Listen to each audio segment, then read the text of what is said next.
démarre tout de suite, cher Renaud, avec le Patriote.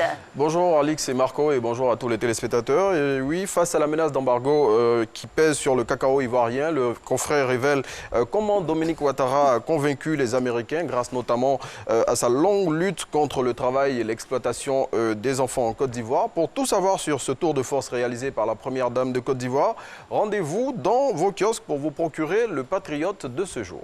Alors, le quotidien d'Abidjan, mon très cher Renaud, revient sur des pages sombres de la crise post-électorale de 2010. Et cette page sombre, c'est celle de la disparition de Désiré Tagro. Le confrère l'évoque en ces termes. Enfin, la vérité éclate au grand jour. Voici ceux qui ont tué Désiré Tagro.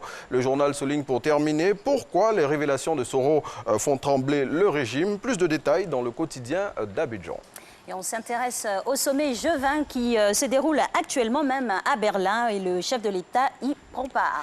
Et c'est avec Le Jour Plus qui révèle ce que le président de la République demande à l'Allemagne, la France et aux États-Unis. Le confrère souligne aussi que la Côte d'Ivoire, le Ghana et la Tunisie sont les premiers bénéficiaires de l'aide allemande et ce qui a milité en faveur du choix de ces trois pays. Et puis on reste toujours au pays de Angela Merkel, cette fois au sommet du G20, toujours avec le quotidien Le Matin. Tout à fait, le confrère qui indique qu'après les performances économiques réalisées en Côte d'Ivoire, l'Allemagne a décidé d'ouvrir une représentation commerciale à Abidjan. Le Matin souligne que le président de la République a échangé avec la chancelière allemande Angela Merkel. Et fraude sur la nationalité ivoirienne, le nouveau réveil nous en fait l'écho. Et c'est avec cette une, un vaste réseau de fausses cartes nationales d'identité découvert. Le confrère révèle le centre de fabrication de ces fausses pièces d'identité ainsi que les ramifications du réseau et ajoute que des distributeurs ont été mis aux arrêts dans la ville de Daoukro. Plus de détails dans le nouveau réveil. Et puis les élections présidentielles à venir en Côte d'Ivoire, on ne le dira jamais assez, cristallisent tout, surtout notre Inter qui consacre un article à ce sujet. Et plus particulièrement à la candidature de Bédié avec ces mots. En 2020, c'est bouclé.